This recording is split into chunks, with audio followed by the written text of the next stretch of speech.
ต่อสบายดีพี่น้องเนาะตอนนี้เราจะมาเบิ่งบ้านเก่งไสน้อยคือกันเนาะนี่เนาะมันมี3 บ้านเก่งไสน้อยเนาะพี่น้องเนาะเป็นบ้านชนเผ่าบรูเนาะ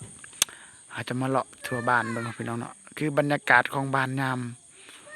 ตอนเช้าเนาะถ่ายตอนเช้าเนาะอาชีพเขาเจ้าแม่นเฮ็ดนากับเฮ็ดส่วนมันต้นภาษาไทยว่ามันสับปะหลังเนาะพี่น้องเนาะไปเราจะมาเลาะเบิ่งทั่วบ้านเพื่อนของเขาเจ้าเนาะพี่น้องเนาะอันนี้แม่นไม้เฮือนที่เขาเจ้าเฮ็ดเองเนาะเลื่อยเองเลยเลื่อยเองแล้วก็ปลูกเองเฮือนเนาะเขาเจ้าบ่ได้จ้างไผนะพี่น้องเลยเนาะเห็นบ่บรรยากาศท้องนานั่นอีกบ้านหนึงเนาะอันนี้บ้านหนึงคือบรรยากาศจะเป็นทางแดงสิพา FC เดี๋ยวไปเบิ่งทางว่ามันเป็นจังได ถนนทางบ้านเขตชนบทในรถจักรเฮานี่พี่น้องเนาะ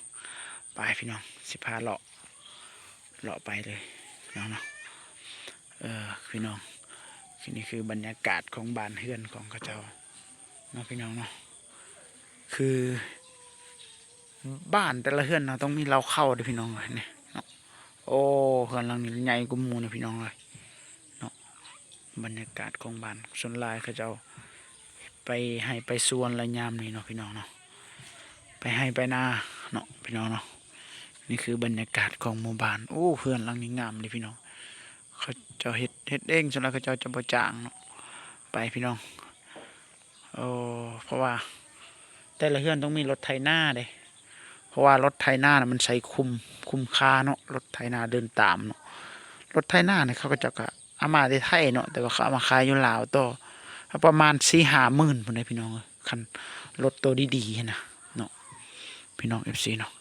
นี่คือจะเป็นเหล้าเขาเนาะพี่น้องเห็นบ่แต่ละเฮือนต้องมีงัวมาเลี้ยงพี่น้องเนาะมีบรรยากาศของทงนาอีกคักลายเลยพี่น้องเลยเนาะนี่คือเฮือนโอ้เฮือนนั้นยังบ่แล้วเลยพี่น้องเลยเนาะเนาะเนาะมาเพิ่นว่าพักซอง YouTube เพิ่นเลยเนาะพี่น้องเนาะฝากเพิ่นติดตามซองซื้อได้ซองเจ้าน่ะสบายดีมื้อนี้เนาะก็สิมาแนะนำช่อง YouTube เนาะอย่าลืมติดตามช่อง YouTube ขะน้อยเด้อชื่อนั่นก็เอาซอง YouTube ตัวเองก็ลืมแล้วเด้อ ลืมช่อง YouTube เนาะอันนี้ก็หากันมาแต่ได้บ่ห้อยบ่โอ้ได้นั่นเดียวหากันมาแต่จับหอยช่อง YouTube ค่อยก็เบาทองมาเผากระต่างเนาะอย่าลืมติดตามเนาะอาจจะมีข้อมูลหลายๆอย่างเนาะเพราะว่าขะน้อยอาจจะมาเฮ็ดเกี่ยวกับเกษตรเนาะพวกพันธุ์เลี้ยงสัตว์ต่างๆเนาะโอ้ข้อมูลหลายๆป้าติดตามเด้อพักเขาติดตามซองเบาทองมาเนาะเพิ่นเฮ็ดการเกษตรเนาะพี่น้องเนาะซองของเพิ่นไปพี่น้องมาพี่น้องอันนี้จะเป็นเหล้าเขาเห็นบ่เหล้าเข้าในแต่ละเฮือนต้องมีเหล้าเขาได้พี่น้อง FC เนาะบ้านนี่ก็ประมาณโอ้ได้ละ10ปลายหลังคาเฮือนเนาะโอ้เบิ่งยังเป็นโอ้มักพร้าวคนปลูกใหญ่ขึ้นแล้วนะพี่น้องน้องบรรยากาศจะเป็นให้นาจะเป็นเฮือนเนาะ FC เนาะไปพี่น้องก็เขาเจ้าใส่น้ำก็ใส่แบบนี้นะพี่น้องไปสิพาไปเบิ่งเขาเจ้าสูบน้ำยังใส่งานได้บ่น้ำเนี่ยบ่ลำพอนเด้อน่าจะเบิ่นนี่โอ้รถนี่สมัยตะกี้รถดนละเห็นบ่แต่ละเฮือนต้องมีเหล้าเข้าโอ้มีด่านหินเลยอยู่บนนี้นะพี่น้องไปพี่น้องสิพา FC เขาเจ้าเจาะน้ำอยู่หินเลยนะเห็นบ่โอ้โหนี่หินเห็นบ่พี่น้องด่านหินเบิ่งสิสูบให้ FC ได้เบิ่งโอ้คือบ่ออกว่ะเขาว่ามันออกซ่านะ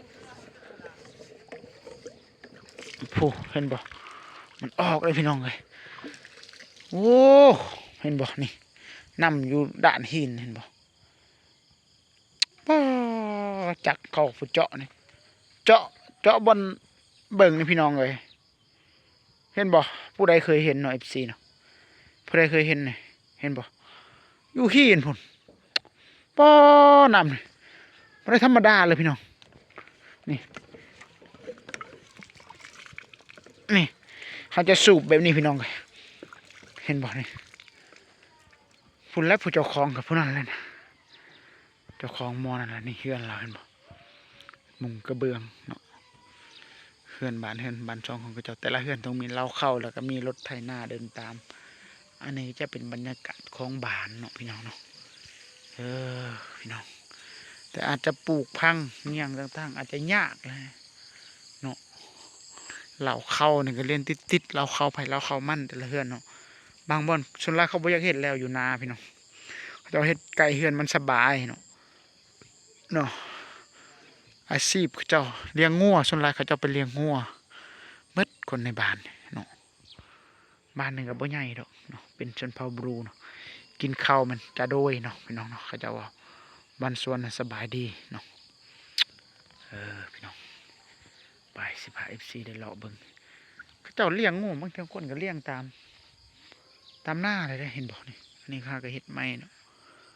บรรยากาศของหมู่บ้านอันนี้พี่น้องคือ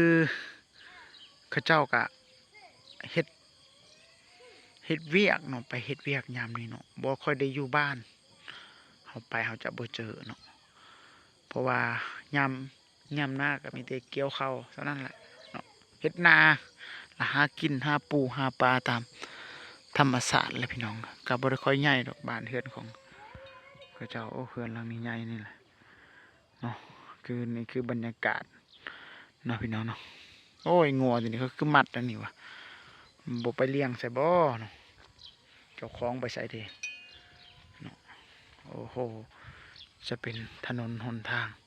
ไปสิพาเจ้าหน่อยเฮาสิพา FC ได้ไปรีวิวเบิ่งถนนอีกเนาะพี่น้องโอ้สมพรตะเกียงเน่าหน่อยตะเกียงไหมโอ้หัวหมอปูซอง YouTube เบาทองมาแนลเมื่อกี้นี่โอ้อย่าไปซนเขาได้อย่าไปพี่น้องเฮาสิกลับไปเห็นบ่แต่ละเฮือนน่ะเขาเจ้าปลูกมังคุดตามเพื่อนเลยเฮือนเนี่ยบ่เฮือนคนเขตนอกนี่เขาเจ้าบ่ได้เฮ็ดกำแพงเห็นบ่เดินไปไม่ได้เฮือนวอนนั่นมันเฮ็ดกำแพงผู้เดียวไปพี่น้องอันนี้คือบรรยากาศของบ้านพี่น้องเนาะบ้านกระติดทงไห่ทงนาเนาะ FC เนาะคือเป็นบ้านแกงไซหน่อยเมืองพีนแขวงสวรรณเขตเฮาเนาะเป็นบ้านหมู่บ้านชนเผ่าบรูบรูสิบอกเขาว่าคันเขาว่ารวมๆเป็นเราเทิงเขาจะบอกเนาะเอาพี่น้องไปพี่น้องสิไปรีวิวเบิ่งถนนหนทางที่เขาเจ้าขี่ไปพี่น้องโคตรยากเลยพี่น้องเขาจะไปนั่นเลยเขาขับไปเขาก็ยังบ่ไหวแล้วนำเขาพี่น้องนี่ไปพี่น้องอันนี้จะเป็นถนนนะพี่น้องเนาะเห็นบ่โอ้ถนนหรือหนองควายโอ้พี่ลึกเลยเบิ้งสิทาเบิ้ง FC ได้เบิ้งรถจักรเขาเจ้าขี่ไปได้สิเนาะโอ้ยอมเลยถนนรถจักรพอค้าเขามาค้าขายได้เขาซื้อแบะแพะนะซื้อหมูหมาเป็ดไก่ซื้อบัดพี่น้องกับ FC เนาะบรรยากาศของเขาเจ้าได้ค้าขายเนาะคือเขาจะได้เห็นว่าคนเท่านี้เขาเจ้าค้าขายเก่งหลายเขาเจ้าหาเงินเก่งเลยยอมรับเขาบรรยากาศเห็นบอกก็ชื่อสิประมาณนั้นเลยพี่น้อง FC เนาะเบ็ดอีกคันเบ็ดในทางหลังโอ้โหมีกบอีกเห็นบอกเขาเจ้าขี่รถแบบประมาณนี่แหละพี่น้อง FC เอาพี่น้องคลิปนี้ก็จบสำหรับน้องภาพพี่น้องกดไลค์กดแชร์กดติดตามเพื่อให้กำลังใจในการเฮ็ดคลิปต่อไปเด้อฝากพี่น้องกดติดตามช่องบ่าวมอเลยชาแนลน้องพี่น้องเนาะมาสิไปเลยพี่น้อง